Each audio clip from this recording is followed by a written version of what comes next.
Tous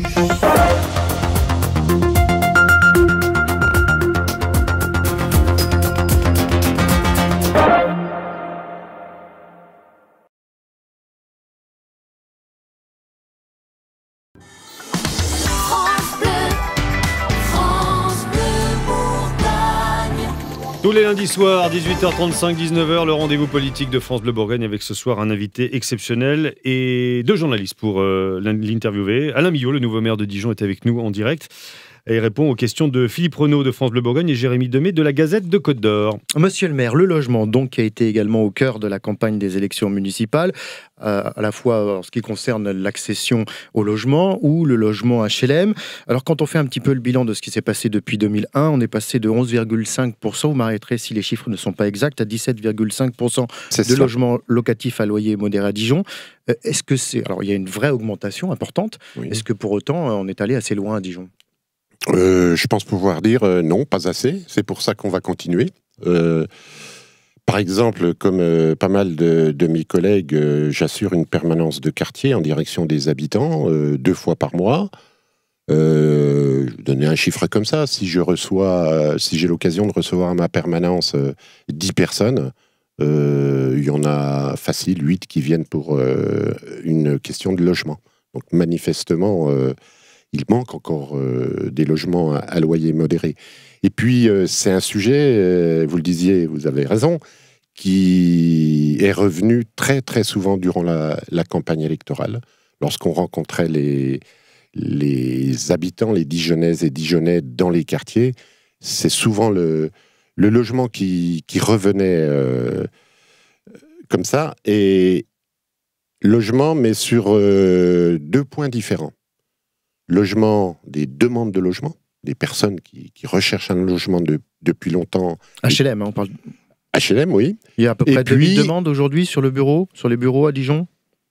Précisément, je ne saurais pas dire. On dit habituellement qu'on est environ autour de 6000 demandes non satisfaites. Sur le Grand Dijon. Sur le Grand Dijon. Donc sur Dijon, je ne saurais pas vous dire précisément. Ce sur quoi je voulais insister aussi, parce que ça, j'y suis très sensible, et je continuerai de l'être par rapport à la proximité vis-à-vis des Dijonnais, c'est que j'ai beaucoup entendu aussi un certain nombre de locataires se plaindre de l'état de leur logement, de leur immeuble, des abords. Et moi, je considère que ça a une grande importance. Et donc, je pense qu'il y aura un effort à faire, non seulement en direction de la construction de logements, mais de rénovation, de réhabilitation d'un certain nombre de parcs immobiliers. C'est pourquoi, très rapidement, nous, on va se retourner vers les bailleurs. D'ailleurs, j'avais commencé à le faire, moi, un petit peu avant, pour tenter de régler un certain nombre de situations très difficiles, ici et là, dans différents quartiers.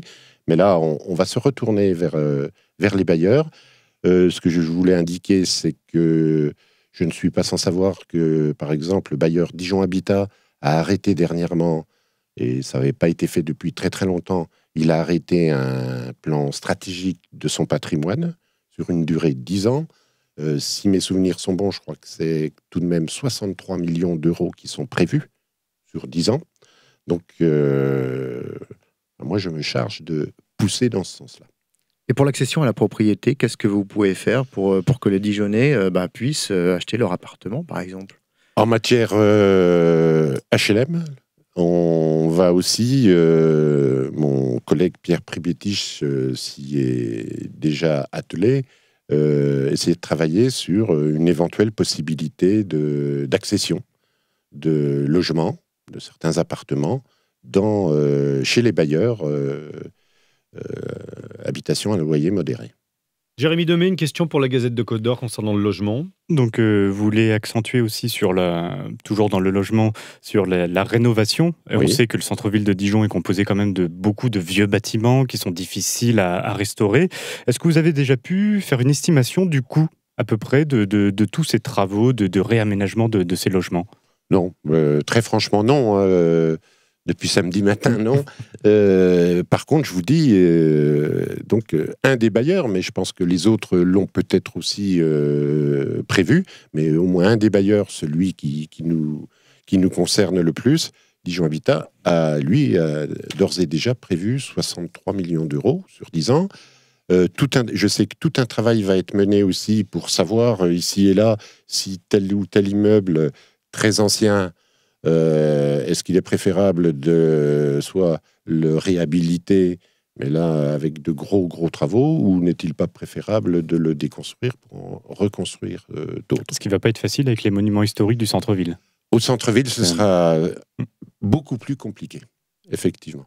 Les transports, le logement, d'autres questions, d'autres thèmes et une autre question donc de Philippe Renaud de France Bleu Bourgogne. Le collectif CAC 21 va demander au tribunal administratif de Dijon demain l'autorisation d'agir en justice à la place de la mairie de Dijon sur l'affaire des emprunts toxiques. C'est Jérémy Demey qui va vous poser une question sur cette thématique-là. Donc, effectivement, est-ce que le maire donc, que vous êtes, va pouvoir lui aussi porter plainte? J'avais rencontré François Rebsamen il y a plusieurs mois à ce sujet, et ça fait plusieurs mois qu'il me disait oui, effectivement, c'est une éventualité à laquelle on réfléchit. Est-ce que vous allez le faire, ou est-ce que vous allez laisser ce collectif le faire à votre place? Personnellement, je ne suis pas capable de vous répondre ce soir par rapport à un dossier aussi important et où tout a été dit et parfois n'importe quoi. Moi, je veux aborder ce dossier-là avec sérieux, avec rigueur. Je veux pouvoir prendre le temps de m'y plonger, de me faire renseigner sur ce dossier, je le répète, très compliqué. Et puis, je déciderai après. Hein. Ceci dit, on va dire effectivement, oui, il y a 3 emprunts toxiques à la ville de Dijon qui représentent environ 17% du budget. Je crois savoir que ces 17%, c'est assez courant dans beaucoup d'autres villes de France, grandes villes de France. Pour autant, il ne faut pas s'en désintéresser, comptez sur moi, on les surveille, on les accompagne, et encore une fois, comptez sur moi pour être extrêmement vigilant. Mais la décision, elle viendra quand je serai davantage renseigné sur ce sujet. Les 3/4 des emprunts contractés par la mairie ont été faits auprès de Dexia. Justement, François Rebsamen était l'ancien administrateur de Dexia. Est-ce que la mairie de Dijon est la mieux placée pour porter plainte contre cette banque, notamment pour les crédits toxiques qu'elle aurait pu redonner, vendre en tout cas à la mairie? Je vous répète, je vais me pencher très très sérieusement sur ce dossier, et peut-être que là je serai en mesure de vous dire si la ville de Dijon est bien placée ou non pour porter plainte. Monsieur le maire, je sais que vous appréciez particulièrement le handball. Oui. On m'a bien renseigné. Oui. D'accord. Vous avez donc suivi d'un côté la saison un peu compliquée du DBHB, qui va sans doute redescendre en 2e division. De l'autre côté, celle du CDB, qui va sans doute monter en 1re division féminine. Enfin, remonter, j'allais dire, si ses finances lui permettent. Depuis plusieurs semaines déjà, les filles du CDB font des souscriptions sur Internet pour pouvoir récolter des fonds, pour pouvoir jouer au plus haut niveau. Est-ce que la ville de Dijon peut encore donner un petit coup de main aux filles du CDB ou pas ? Alors, ce que je voudrais dire, tout de même, vis-à-vis du CDB, c'est qu'un petit coup de main, il a été donné il n'y a pas très très longtemps par François Rebsamen, maire et président du Grand Dijon. Donc, il y a déjà eu un petit coup de main pour les filles du CDB, que je soutiens, je ne sais pas si vous le savez, mais depuis longtemps d'ailleurs. Donc là aussi, on va regarder. Enfin, moi, avant de distribuer l'argent, je veux connaître le montant dont on dispose, quoi.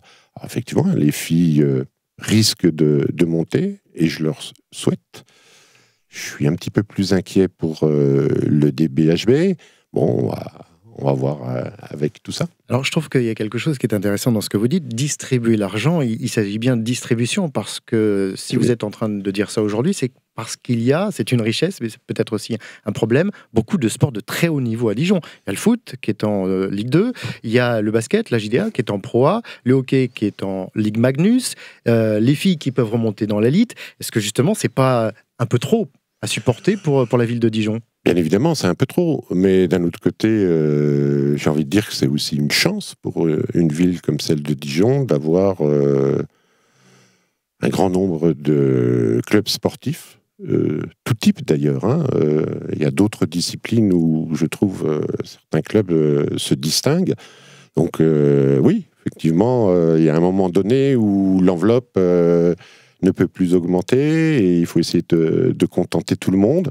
Bon, on va, avec le futur adjoint au sport, on va étudier ça de près aussi. Sport de haut niveau, sport de masse, Jérémy ? Sport de masse également. Ouais. Alors, justement, il y a une jurisprudence au niveau du financement des clubs, une jurisprudence dijonnaise, puisqu'en fait, c'est le Grand Dijon qui s'occupe du financement des clubs professionnels et Dijon qui s'occupe de tous les autres. Là encore, on voit qu'il y a quand même une vraie imbrication entre Dijon et le Grand Dijon. Est-ce que ce dispositif va rester en place, que ça soit le Grand Dijon donc qui s'occupe des clubs professionnels ? Oui, enfin, à mon avis, je pense pouvoir dire ce soir que oui, le dispositif va perdurer. Oui.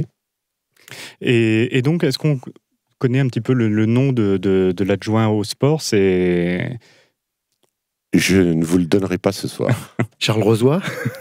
Au hasard ? Au hasard ? Non, vous ne le donnerez pas. Non. Par Millot. respect aussi, ça doit passer au prochain conseil municipal du 14 avril. Bon, par respect de tous les élus qui y siègent, de tous les élus, je le dis bien, à qui j'en profite pour leur dire que je souhaite, moi, mener une gestion de la ville et je souhaite pouvoir présider des conseils municipaux où les élus auront le souci d'être respectueux, tolérants et courtois. Alain Millot, on est entré dans la dernière minute de cette émission. Les 3 dernières questions, comme le veut la tradition. Alain Millot, vous sentez-vous vraiment maire de Dijon ? Oui. Alain Millot, consulterez-vous François Rebsamen pour des décisions importantes ? Quotidiennement. Alain Millot, le gouvernement va-t-il remporter la lutte contre le chômage en 2014 ? Oui. Merci beaucoup, monsieur le maire de Dijon, Alain Millot, invité de l'émission spéciale. Le compte-rendu dans la Gazette dès jeudi matin. Voilà, dans les colonnes de la Gazette et sur le www.gazette-côte-d'or.fr. Bonne soirée à vous. Merci Alain Millot. Merci. Et à bientôt sur Bonsoir. France Bleu. Au revoir. À la semaine prochaine pour un nouveau rendez-vous politique à 18h35.